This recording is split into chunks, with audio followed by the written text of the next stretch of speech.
clicking power again. There we go. Open up to Revelation chapter 4. I'm going to read for you the picture that John sees of the throne room of God. Oops. Revelation 4. After these things I looked, a door opened in heaven, and the voice which I had heard, like the sound of a trumpet speaking with me, said, "Come up here, and I will show you what must take place after these things." Immediately I was in the Spirit, and behold, a throne was standing in heaven, and one sitting on it. He was sitting... Let me just back up and read 2 again. Immediately I was in the Spirit, and behold, a throne standing in heaven, and one sitting on the throne. And he who was sitting was like...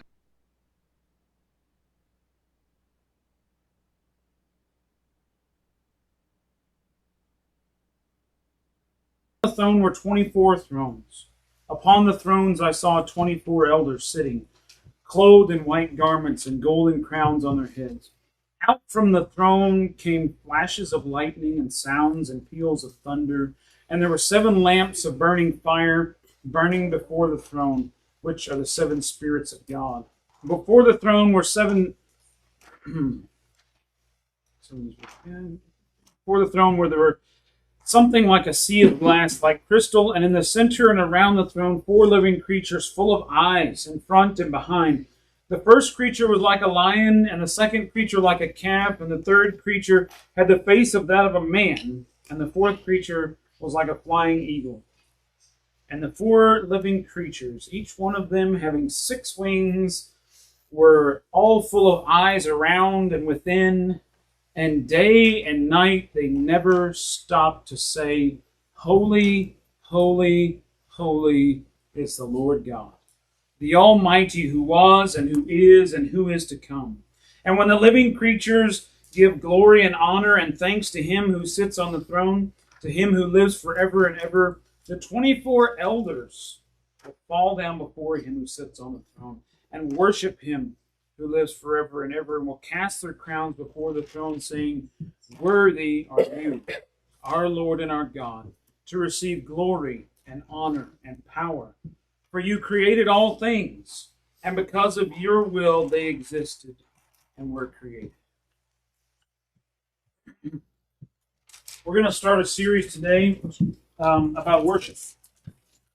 And it's going to last for the next 6 weeks, so that's why it's 6 weeks of worship. I'm just clearing this off to show you the thing that I brought to show and tell. I'll explain it in a minute, but I'm just going to unbox it right here. Those of you that like unboxing videos on the internet. Ooh. Yeah, it's something that you've never seen unboxed, I'm sure, in any of your videos. Yeah, I'll explain it. Okay, can everybody see that? Nope. Oh, can you see it now? Okay. All right, we'll get to that in a minute. What is worship? Hopefully we can get through this one today and maybe explain it a little bit. The word worship in the dictionary, the American word, the English word for worship, is an Old English word that was, I don't know how you say it in Old English, but essentially it's worthy plus ship, which equals the state of being worthy. Okay? That's the word worship we have in the English. And it essentially, the way we use it is ascribing worth or ascribing worthiness to someone or something. So any of you have somebody that's like a really sincere fan of a sports organization? Anybody know anybody like that? That they worship this team, like this is the only team that matters, that everything they do is great and all their players are the best. Maybe Brandy Johnson was on their team, the Astros or something. I don't know. You just got the card. No, so I think in our world we hear the word worship a lot, but we don't actually contemplate what do we mean when we say worship. Worship says this is worthy. This is worthy of notice. This is worthy of of praise or accolation or something, should be done in honor of this, whatever this is, whether it be a person, place, or thing. Because people, I think, worship a lot of weird stuff now. And maybe they always have. But this is what worship means in the Bible. To ascribe worthiness to something. Now, that begs us to answer this question. What does it mean to be worthy? The Greek word is axios. And the scale is my demonstration for what it means to be axios. Right here, this thing is called a check weight. On there is, it says 500 G, 260.96 grains. This weight is the standard for this scale to calibrate it. You put the weight on here, and then you run the scale over to wherever it's supposed to be to make it, whatever it says the weight is. Anyway, this is also a calibration weight for a different scale that I have. And these are perfect. Like every time, this weighs 100 grams actually. 100 grams. And when you put that on the other scale, sometimes it's digital scale, so sometimes they come up with weird numbers. And you calibrate it by putting this precise measurement on it and calibrating the scale. And then the scale reads out the same as this, and you can zero it out and use it to weigh something and not die. Because this is for weighing gunpowder, by the way. It's important. What happens if the little calibration weight isn't right? You could die. I mean, I could die. Somebody next to me could die. My gun could explode into shrapnel pieces. Why do you think this word happens to be worthy? It means to be weighed. It means to balance the scales. So when I put, this is not exactly a perfect representation of this, but this scale is. You put one weight on this side, and like Paul was describing it to Cody before, you put other things on the other side. And when they balance in the center, they are worthy.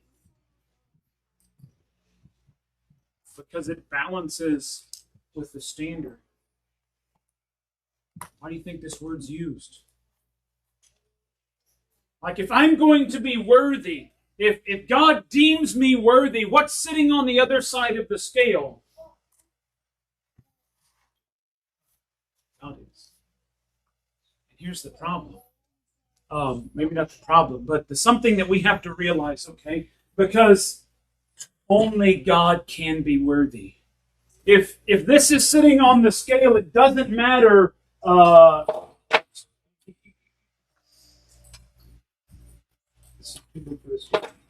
You get the idea. Okay, the scale goes like this. All right? God is perfect. And He's the only one that's perfect. He's the only one that's worthy. It doesn't matter what I put on the other side of the scale. It doesn't matter what I bring to the table, how good I've been, or the nice things I've done for people, or whatever my life has been about, how much I've made, or what I've become of myself.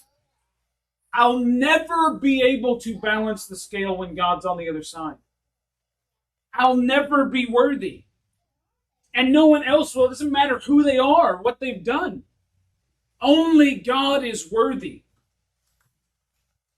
This is why the word worship is the state of being worthy. Because who is worthy of worship? There's only one. There's only one being that exists that is able to balance the scale. There's only one being that is actually worthy. That when measured against himself, he is himself. Nothing less. Nothing more. God is worthy. What is worship then? What is worship? if God is the only one that's worthy?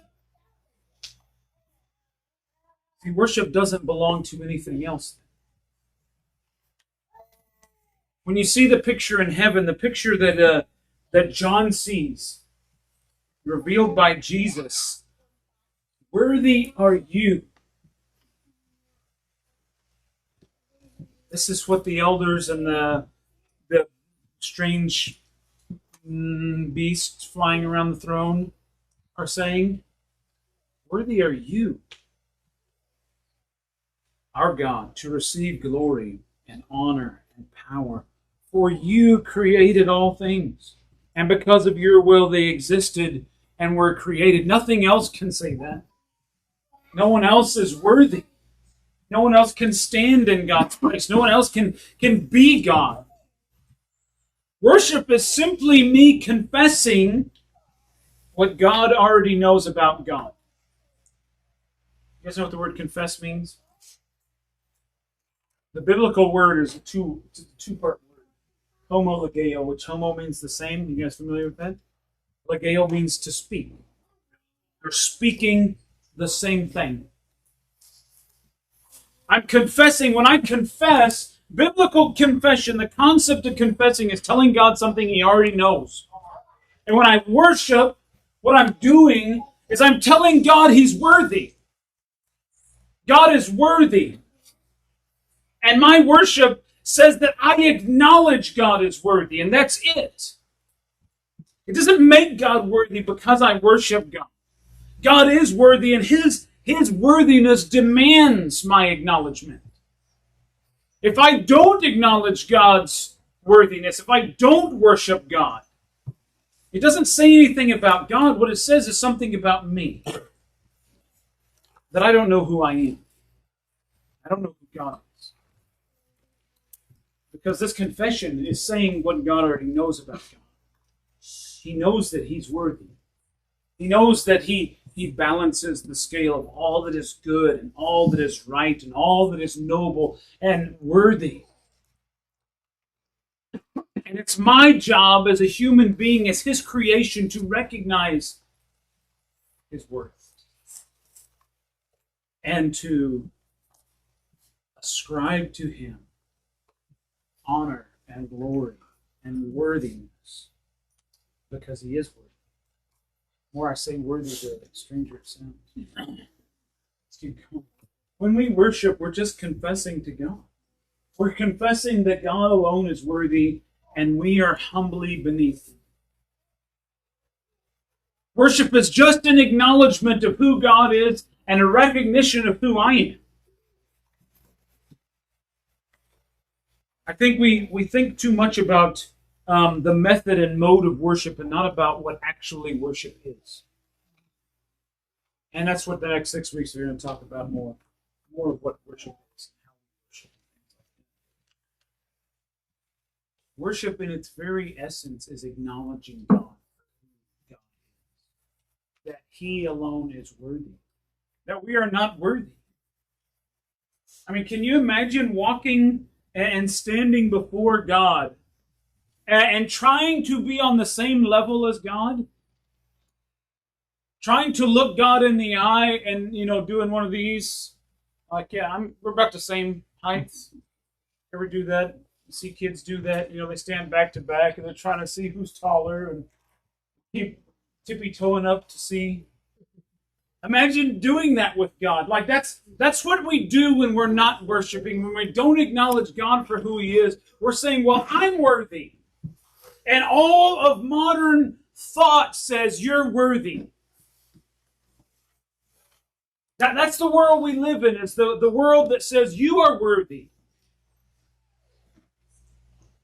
Only God is worthy. I am made for the purpose of recognizing God's worthiness and declaring it to God and to everybody else. Like, that's why I exist. But if I don't exist to worship God, to bring God glory and honor and all that is due Him, then what am I doing? Just like C.S. Lewis used this illustration. He said, I'm like a child content to make mud pies because he doesn't understand the meaning of a holiday at the beach. Just sitting in the backyard, scooping up mud and pouring it in the pan. And God's like, hey, do you want to go to the beach? I'm like, no, this is fun. I like this right here. I got all I need right here. And when we don't recognize God for who He is, we can't worship Him. You know, when I'm looking at a God that isn't worthy of everything, that isn't the greatest, most amazing thing there is, I'm not actually looking at God. I'm seeing something else. And when I'm not putting myself in the position of humbly acknowledging God, I see myself as something other than I am. Remember the book of Ecclesiastes where Solomon, talks about all his exploits and all the amazing stuff he did and all the frustration he was met with. And he's like, listen, everything's meaningless, okay? All of it's meaningless. All of it's dumb. It's just a chasing after the wind. There's only one thing that matters. There's only one thing that satisfies. There's only one thing that really makes any difference in your life, and it's when you acknowledge God.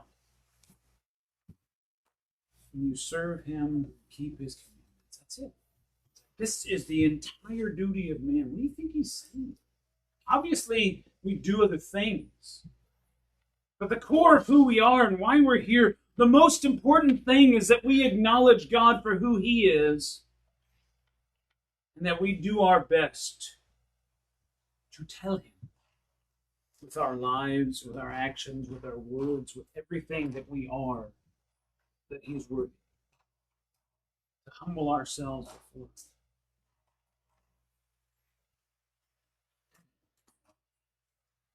When our lives are put on the balance next to the only response can be worship. If I'm going to compare my life to God's, if I set myself next to God, I have to recognize the disparity between the two. That God is so far beyond me that the only thing I can do is worship. Look at the whole Bible, okay? And we're going to do this later in the next couple of weeks. But when people see God, they fall on their face or they die. That's the only response when I recognize myself in comparison to who God is. There's no middle ground. It's no like, oh, well, I thought you'd be tall.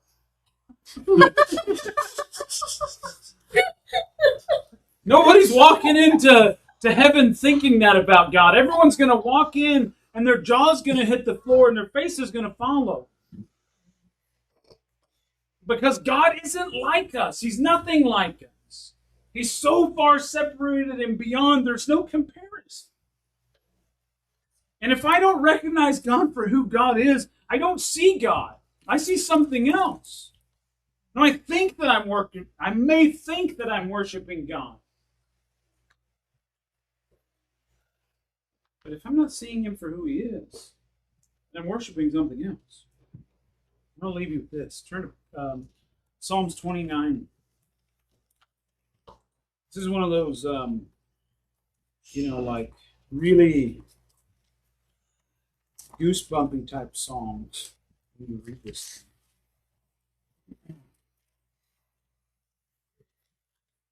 Psalm 29:1.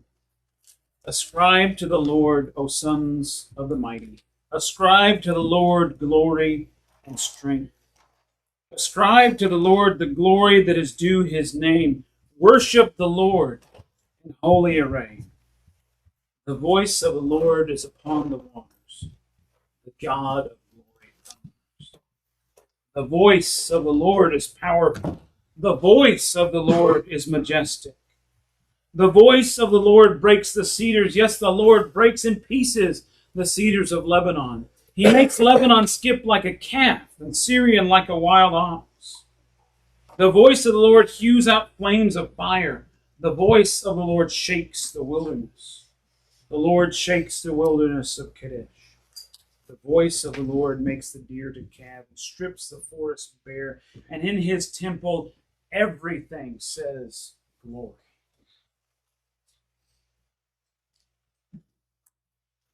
This is from somebody who understands worship.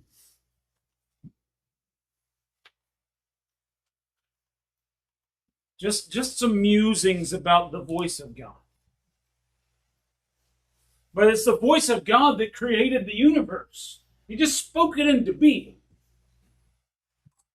And it's just a voice. And there's a lot more to God than a voice. Everything in his temple says. What's the temple of the Lord, Parker? Us. All of us. Every part of the church says glory. Every part of the body says holy, holy, holy is the Lord of hosts. God is worthy. Worship is just us telling God that we understand at least a little bit, at least enough to be quiet. Like Job is like, I should have sworn. No. Once he understood, he was like, done. That's worship. It's me recognizing just enough of God to say, I see that you are way beyond, far greater than I could even imagine. And all I have left to say is holy, holy. My life is compared to God's. I have to know that. I can't keep worshiping myself. I can't keep going on the way I've been going and just doing things because I do them when I recognize that God is who He is. I think this is one of the biggest problems with the church is we come and we do church stuff without acknowledging that we're doing things for God. Like this is God over here. And we're coming to worship God, not just sing some songs and read a book. That this is for God. And all of what we do in our life is for God. It's not just when we come together. Romans chapter 12, verse 1 says, do not be conformed any longer to the pattern of this world. Be transformed by the renewing of your mind, that you will be able to test and approve what the will of God is, that which is good, acceptable, and perfect. Offer your bodies as a living sacrifice. This is your acceptable worship. A daily sacrifice of my body. This is my worship. Not just here. Stop, bud.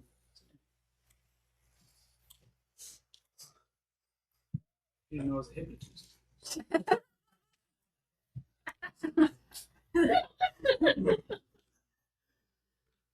A daily sacrifice. This is worship every day in my life.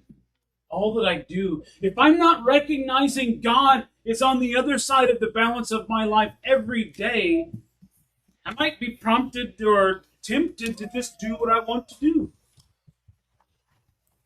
But every day when I wake up, all the choices that I make ought to be filtered through this idea that on the other side of the spectrum is this amazing being who actually cares about what I do.